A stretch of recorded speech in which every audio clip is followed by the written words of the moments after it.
بسم الله الرحمن الرحيم الحمد لله رب العالمين والصلاة والسلام على سيدنا محمد وعلى آله وأصحابه أجمعين السلام عليكم ورحمة الله وبركاته وندموجنا توج زاري إجلاتشو متاهوت يبزو سو طياكي يبزو سو ጭንቀት የሆነች ርዕስናት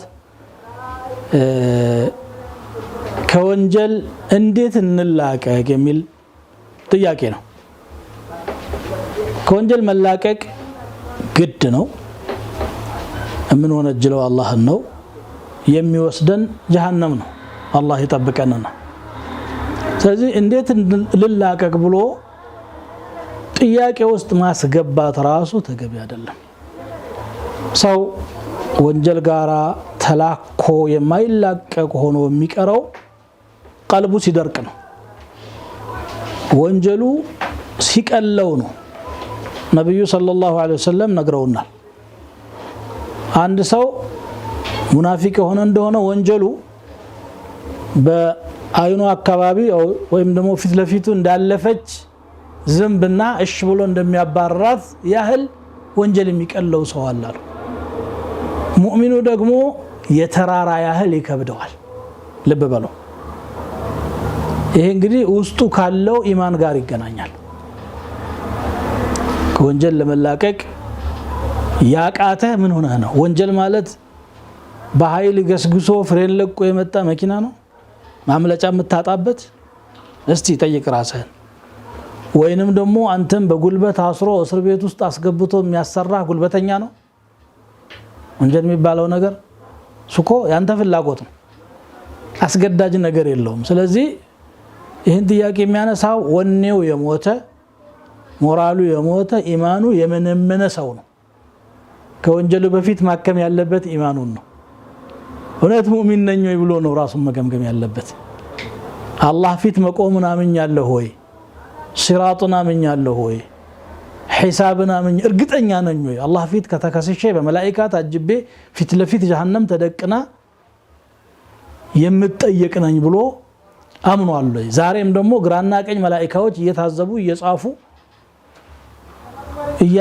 እየዘገቡ መሆናቸውን አምኛለሁ ብሎ ራሱን ነው መጠየቅ ያለበት።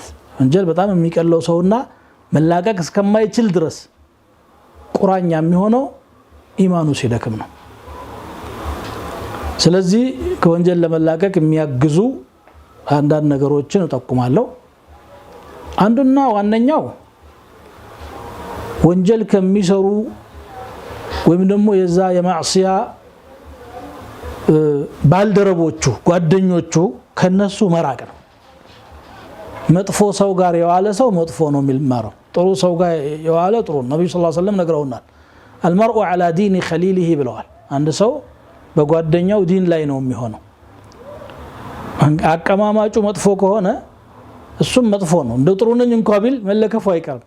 ስለዚህ ምን ይላሉ አረቦች? عن المرء لا تسأل፣ ስለ ሰውየው ማንነት አትጠይቅ። ወሰል عن قرينه፣ ስለ ጓደኛው ጠይቅ። ማን ጋር ነው የሚውለው? ጓደኛው ነገሌ ነው ከተባለ እገሌን ያወቀ አንተን ያውቃል ማለት ነው። ስለዚህ ይሄ ወንጀልን ለመላቀቅ ከሚያግዙ ነገሮች ወሳኙ ነገር ነው። አህለል መዓሲን መራቅ፣ በተቃራኒው ደግሞ አህለል ኸይርን መቅረብ። ስትቀርባቸው ወይ ሐዲስ የምትሰማላቸው ወይ ሕክማ የምታገኝላቸው ወይ እውቀት የምትማርባቸው ወይ ደግሞ ኸይር ሲሰሩ አይተህ አብረህ ኸይር የምትሰራ የሆኑ ሰዎች ጋር መጣመር። አንድ ሷሊህ ሰው ጋር ብትሄድ ወቅቱ ضحዋ ከሆነ ضحዋ እየሰገደ ታገኘዋለህ፣ ወይ ዚክር እያደረገ ነው የምታገኘው፣ ወይ ዒልም ነው ወይ ኸይር ነው። ስለዚህ አንተም የዛ የኸይር ተቋዳሽ ትሆናለህ። የሚጠጣ ሰው ጋር ከሄድክ ሲጠጣ ነው የምታገኘው፣ ወይ ሰክሮ ነው የምታገኘው፣ ወይ የሆነ ነገር ላይ ነው የምታገኘው። ስለዚህ ማን ጋር መዋል እንዳለብህ መምረጥ ወንጀልን ለመላቀቅ የሚያግዝ አንድ ነገር ነው። ከዚህ ጋር ተያይዞ ይሄ ደግሞ ኤንቫይሮንመንት መቀየር፣ አካባቢ ግለሰቦች ላይ ሆኑ ይችላሉ አንተ ለወንጀል የዳረጉ። የምትኖርበት አካባቢ ለጥፋት የተጋለጠ ይሆናል። በወጣህ በገባህ ቁጥር መጥፎ ነገር ስለምታይ እየለመድከው እየቀለለህ ይመጣል። ብዙዎቹ ቁርአን እቀራለሁ ቁርአን እኔ ላይ ተጽዕኖ ያሳድርልኝ ይላሉ። ቀልቤ ያልቀየርልኝ አለ ይላል። ቀልብ ደርቆ እኮ ነው። ይሄ የደረቀው ነገር ለማለስለስ ሙያተኛም ያስፈልገዋል። ሷሊህ ሰው ቀስ ብሎ የሚያክምህ ቆሻሻውን ከላይ ላይ የሚፈቀፍቅ ወንድም ወይ ዓሊም ሰው ያስፈልጋል ስለዚህ አካባቢውን መቀየር ያግዛል እንደገና አንድ ትልቁ ነገራቸው ደግሞ እስቲ ቀብር ዘይሩ ቀብር መዘየር ሱና ነው ብለዋል ነብዩ ሰለላሁ ዐለይሂ ወሰለም ለምንድነው ሲባል فانها تذكركم الاخره ብለዋል አንተ ማዕሲያ እየሰራህ መለከል ሞት ከተፍል ይችላል እዛው ኃጢያት ውስጥ ይቆሽሽህ ያለ ወስዶ ቀብር ነው የሚያስገባ ከዛ በኋላ ተመልሰህ ወደ ዱንያ መኖር አትችልም አለፈህ እድልህ ማለት አቃጠልከው ማለት ነው ዱንያን እንዳንተው ጉልበተኛ ከሆንክ ጉልበተኞች አሉ ሀብታም ከሆንክ ሀብታሞች አሉ እዛ ቦታ ላይ ሹማምንቶች አሉ ንጉስም ቀብር ገብቷል ፕሮፌሰርም ዶክተርም ሀብታምም ሚሊዮነሮች ቢሊዮነሮችም እዛው ነው ያሉት የትኛውም ብትሆን አታመልጥም ስለዚህ ሄደ ያንን ቆም ብለህ ስታይ አይነ المعظم አይነ المحتقر የታሉ ትላልቆቹ የታሉ እነዛ የሚናቁት ሰዎች ሁሉም እዛ ናቸው አንተም ተረኛ ነህ ነብዩ ሰለላሁ ዐለይሂ ወሰለም ለሊት ተነስተው ተሐጁድ እየሰገዱ በመሃል ተነስተው አንድ ቀን ወደ በቂዕ ሄዱ በቂዕ የሚባል ሰሃቦች መቃብር አለ አይሻ ተከተለቻቸው እሷ የጠረጠረችው አንዷ ባለቤታቸው ጋር ሊሄድ ነው ብላ ነው እሳቸው ደግሞ ሐሳባቸው ይሃል ነበርምና በቂዕ ሄዱ ቀብሩን ዘይረው ሰሃቦቻቸው ላይ ሰላም ታቀርተው ረጅም ዱዓ አድርገው ሲመለሱ አብራ ተመለሰች አንተ في شأن وانا في شأن اخر አለቻቸው አንተ የሆነ ነገር ላይ ነህ ደግሞ ሌላ ጉዳይ ላይ ነበር ያለሁት ያ ረሱላህ አለቻቸው እንግዲህ በዛን ሰዓት ለምን ተነሱ ያ ሰዓት ሁሉም ጸጥርጭ ብሎ የተኛበት ሰዓት ነው ከተኙ ደግሞ ያልተነሱ ቀብር ይገባሉ ይሄ እንኳን ይነሳል ትንሽ ቆይቶ አልহামዱሊላህ الذي احيانا ያለ ያንን ማሰብ ቀልብን ከሚያለሰልሱ ነገሮች ነውና ወንጀልን ለመላቀቅ ከፈለክ ለምንድነው ማትወስነው ምንድነው የሚከለክልህ ምንም የሚከለክልህ ነገር የለም ያ ቀልብ መድረቅ ወይ ደግሞ መጥፎ ጓደኛ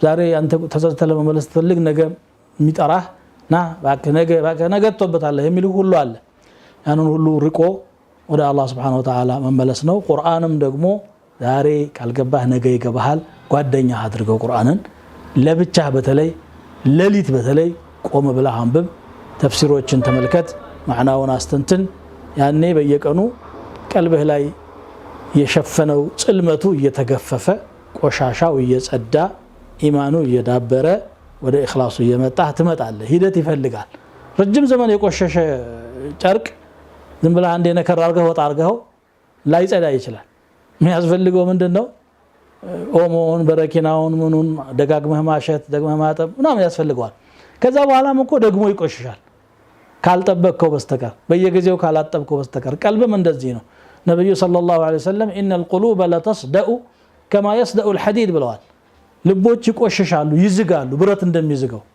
وان جلاءها ذكر الله መወልወያዋ አላህን ማወደስ ነው ብለዋል ቀልብ ላይ ማዕሲያ ሲሰራ